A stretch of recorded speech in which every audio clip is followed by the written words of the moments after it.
Is Microsoft Unified Support busting your IT budget? Well, you're not alone. US Cloud is the global leader in third-party Microsoft enterprise support, and they're helping enterprises slash cost by 30 to 50% versus Microsoft Unified, all while getting faster response times from domestic engineers. No offshoring, no long waits, just expert support you can count on 24/7, 365. Trusted by 50 of the Fortune 500 companies and offering senior-level engineers with an average of 14 years experience with Microsoft technologies, US Cloud is a smarter alternative for premium Microsoft support without the premium price. Ready to make the switch? Book a call at uscloud.com to get started today. That's uscloud.com. Cloudcast Media presents from the massive studios in Raleigh, North Carolina. This is the Cloudcast with Aaron Delp and Brian Gracely, bringing you the best of cloud computing from around the world. Good morning, good evening, wherever you are, and welcome back to the Cloudcast. We are coming to you live from the massive Cloudcast studios here in Raleigh, North Carolina. Hope everybody is doing well. May is upon us. We are now into the fifth month of the year. Wow, it's amazing how fast time flies. Hope everybody's doing well.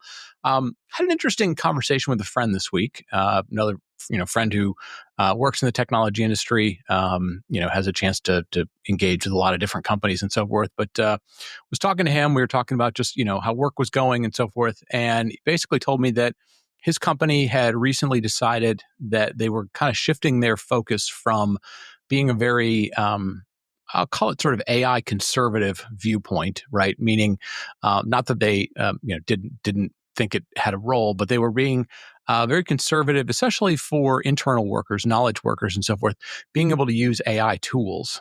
So they had sort of put a thing in place where any new tool that was being requested to use. So first and foremost, you weren't just allowed to kind of go out and do whatever you want. You couldn't just use a Copilot or a Gemini or a ChatGPT or a Claude or whatever. If you're doing anything that was related to business, you kind of had to go through this committee. You had to submit some forms. You had to kind of fill out some things. You had to sort of prove that you weren't going to, I don't want to say maliciously use it, but make sure that data wasn't leaked out there. Anyways, it was just, sort of a conservative first approach to, how to use it out of, concern that there just weren't the right sort of guardrails in place or the right, data loss prevention or whatever it might be. And he said the company kind of had a change of heart, if you will, or a change of perspective, and kind of went 180 degrees and basically said, hey, we are opening up the policies. We are opening up to let people begin to use a number of these tools. We're going to begin to make them available. They're part of some of the bundles that we use for internal productivity, whether it was Microsoft or Google, it doesn't really matter. Sort of unlock this. And he said, part of it was, there wasn't necessarily a reason given as to why they took this shift in perspective, but, his perspective was, or his assumption was, they were hearing from other colleagues, people were, talking about things. And it just basically, I don't want to say it was sort of a peer pressure thing, but it was sort of a, hey, we have, company goals, we have productivity goals, we have profitability goals. We are talking to our company, our customers and so forth, and we're hearing things being used, and we really just kind of don't want to feel like we're being left behind. And I think the consensus that he maybe got was they were being left behind in that they just weren't adopting things fast enough, and they weren't building a learning curve fast enough to figure out what wasn't there. They were just basically taking the approach of like, hey, we already know what's best, right? And maybe there was other variations to that, but it was sort of, they were gonna learn through conservative approaches, and they were watching the rest of the world, begin to adopt these things again. Maybe very, very positive, maybe negative, maybe lots of things, but the rest of the world was sort of learning at a much faster pace, adopting at a much faster pace, and beginning to figure out what you could do with these tools at a much faster pace. And I think some of that is sort of playing itself out. We look at the numbers, at least for this last quarter, from Microsoft and Alphabet or Google. Both announced very good numbers for the quarter. Microsoft was up 35%. I think Google was up 28%. We dig into that in the Cloud News of the Month that'll come out, or Cloud News of the Month that'll come out here next week. Brandon and Aaron and I dig into that in more depth. But I think we're seeing sort of the earliest on ramps, low hanging fruit, if you will, kind of being focused around knowledge workers and what some of this generative AI stuff can do. And it was interesting having this discussion with my friend, kind of digging into, what was he beginning to do? How was he beginning to use it? And I think what his take on things, and again, I think I'm seeing similar things, and as I talk to a lot of people, seeing similar things. The first thing that you kind of have to get over is just figuring out, what the tools can do, right? So what tools are available to me, what the tools can do, and especially if you've been sort of in a situation where it felt like you weren't permitted to use the tools, or you were concerned about, hey, I'd like to, but I also don't want to lose my job. I don't want to do something dumb. The first thing sort of becomes, what's out there, what's available to me, right? So it's the path of exploration, right? And this is where you start, everything from just, opening up a various set of tools, kind of seeing what's there, what seems obvious, right? So this gets into some pretty interesting discussions of sort of, user experience, like how easy is it once you're in a tool to do things? In most cases, for a lot of these tools, the default is just sort of a chat interface, right? It's sort of a chat bot, chat GPT type of experience.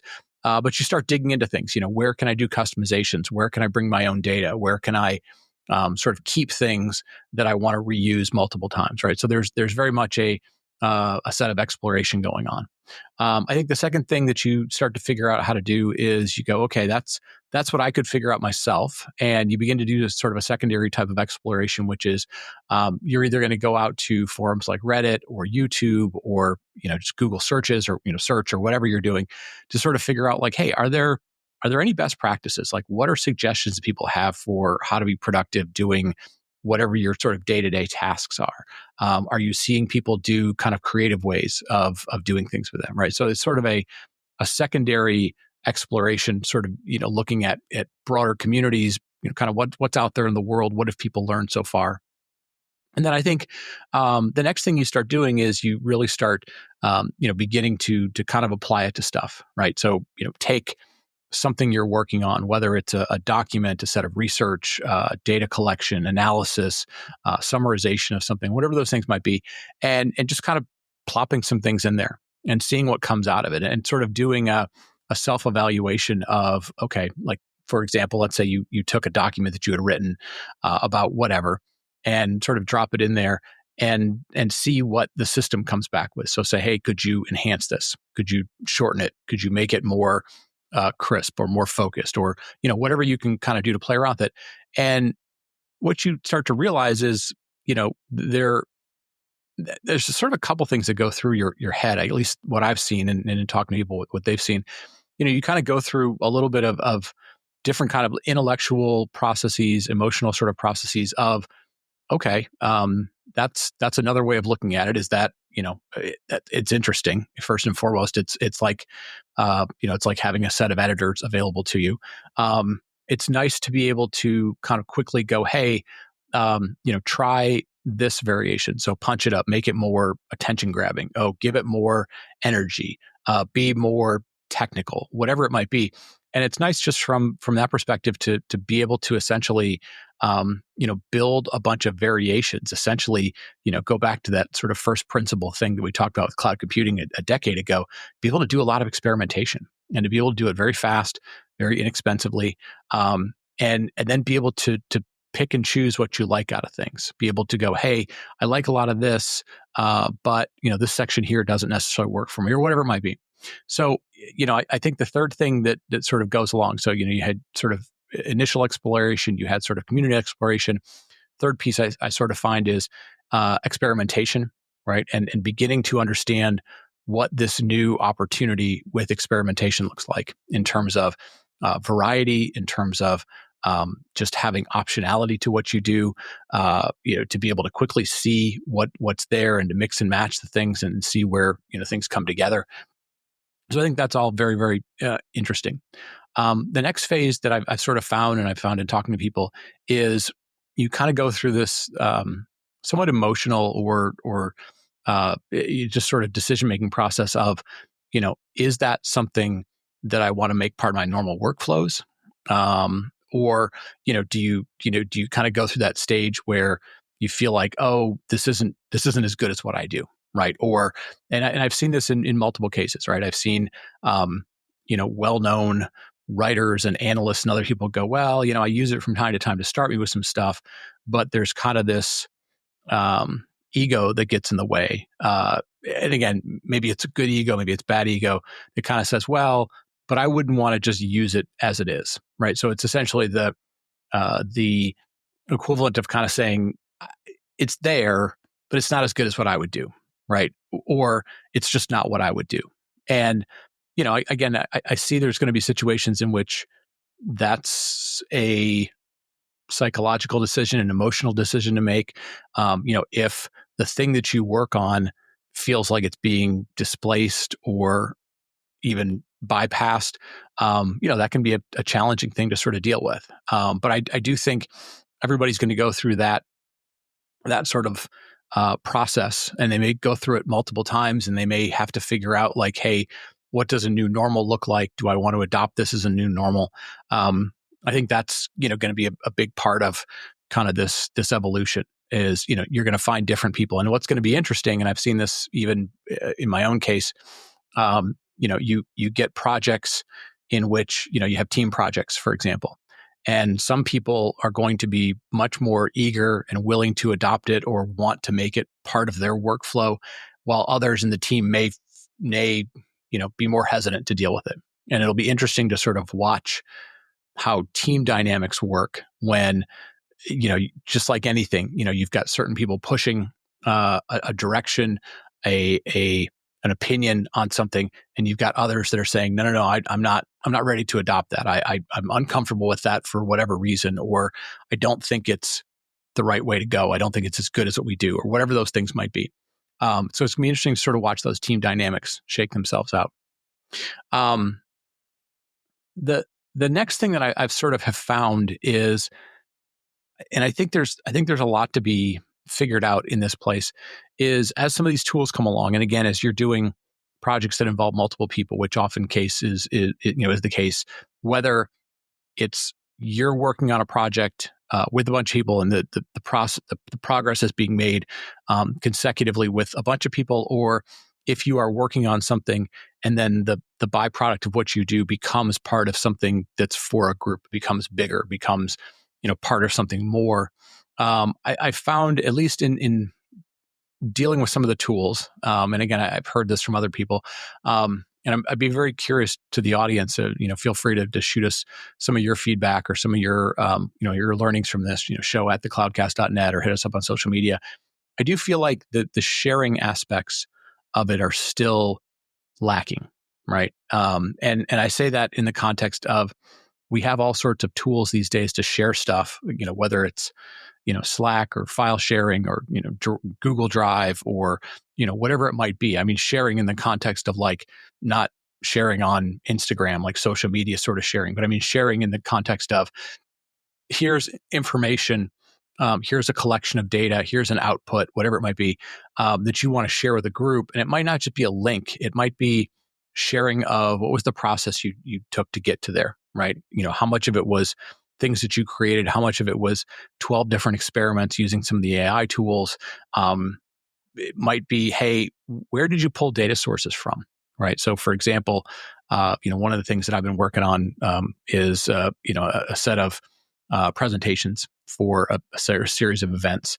And some of them I will be actively involved with, and others I'm doing on behalf of some other people or some other groups. And you want to try and put it in their voice. And if you're doing it by yourself, that can be sort of hard unless you spend a lot of time with those people and those individuals, or you really understand, their specific view of the world. But for example, if they had a bunch of previous work that they'd done that you could take, collect, have the AI tools sort of review and look at and go, oh, okay, that's the tone of this person. That's the language that they tend to use, the way that they tend to, their turn of phrase, their sort of speech characteristics. You could build sort of a profile of that, right? We see that with things like ChatGPT, where you can do custom GPTs, or Google has something called GEMS. A lot of these tools are allowing you to sort of build your own, data collection thing, or a thing that will sort of, speak in the voice of something. But I find that the process of then taking that and sharing that still is more cumbersome or doesn't necessarily exist in repetitive ways yet, right? So I think there's a big opportunity both in terms of, you know, how those tools are kind of built and customized and taught and learned and sort of made smarter, but also, you know, how that whole sharing goes on there, right? Like, how do we share best practices that one or two people have learned so that other people can learn them really quickly? Not just here's a set of data or here's a link to an output of something, but what was the process for doing that, right? I feel like, you know, as we think about AI as a productivity type of thing, there are opportunities for these tools, or something, some sort of collection mechanism to help us with best practices, with sort of identifying what the process was for something to get created so that other people, if they're, you know, new onboarded to the job or they're changing roles or they're now working with a team, they can very quickly kind of get up to speed on doing that. And I do feel like there's, you know, the other piece that feels like it's missing, not only in the sharing piece, but you know, in the data piece, if you will, right? The ability, and this feels like a data lake or a big data, you know, 5.0 sort of problem is, you know, we have all these activities to build gigantic repositories of data. And in some cases, they are, you know, doing tagging and auto tagging and all sorts of things to identify what the information is. But it does still feel like it's very difficult to, you know, even for your own information, be able to just say, hey, you know, I'll give a really simple example. You know, hey, go into all of the presentations that I've built over the last 3 or 4 years and allow me to quickly just search for things, right? Whether it's an image or a set of keywords or a set of concepts or whatever that might be. You know, we still have issues of, you know, formatting of what data, you know, is in certain formats. How do I go looking through it? How do I tell it, you know, you know, kind of in natural language? Hey, go out and find me all of the, you know, presentations that I've given on innovation, for example. That, you know, an innovation may not necessarily be the topic, but you might be able to find ways to go like, this is, you know, these are the new things versus things that are older and so forth. So it does feel like that, you know, those two things more than anything still feel like big gaps in this, in both in terms of how things are shared, how best practices are created, you know, how those can be distributed across a company or within a team, and as well as, you know, sort of the bigger picture with, you know, how data is collected, how it's tagged, how it's identified, how it can be shared, you know, how it can be embedded into something, and then that embedding then gets shared along to something else. You know, so it does feel like there's a lot of opportunity here, but it is very interesting. I guess coming back to sort of the original thing I talked about, it is interesting to watch the companies that kind of unleash this capability to their organization without too many restrictions, maybe kind of expecting people to have a certain amount of awareness of what's going on. And I'm sure that's going to have certain problems too. People are going to make mistakes and things are going to maybe get leaked out, or some incorrect answer is going to be provided somewhere. I mean, people make mistakes. People made mistakes before, versus the companies who, you know, actively try and sort of, you know, focus on, you know, kind of a conservative approach first, a safety first approach. And again, there's nothing wrong with that. I just think it's going to be very interesting to watch, you know, as case studies and industry trends and, you know, market share and market differentiation begin to sort of shake out, and to be able to identify within any given market or within a given sector or within a given region, you know, how much does a willingness and kind of an aggressive approach to adopting AI start to have material impacts? You know, how can people measure it? How can people identify it? How can they measure it? How can they um, uh, incentivize people to adopt it when they start to begin to figure out best practices? How do companies share those best practices? Right? Do people sort of hoard them, as is often the case, or do people, you know, become pretty good team players and share them? I think there's a lot of interesting learnings that are going to happen over the next year or so, because I think we're already beginning to see, you know, we're beginning to see the numbers start to play out. We're starting to see more companies recognize what's possible. And so, yeah, I think it'll be fascinating. I would love to hear from anybody. And again, you can send them anonymously to us. We're not necessarily looking to kind of, find out things about your company, but we'd love to sort of hear, your best practices, your experiences, your learning curves, how you're getting over some of those challenges.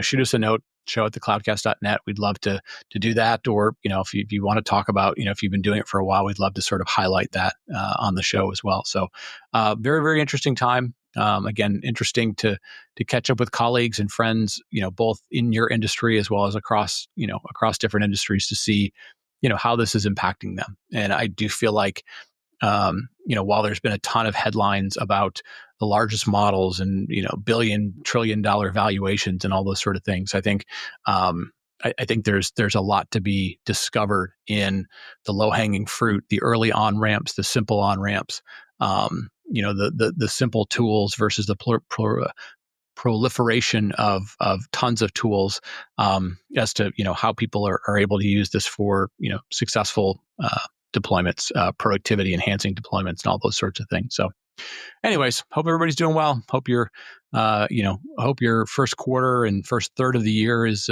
been going well. Excited for May. For those of you that watched the Kentucky Derby, kind of muddy like yesterday, but hopefully everybody's doing well. Thanks for listening. Lots of good shows coming up. Thank you for feedback on the shows, and thank you for telling a friend.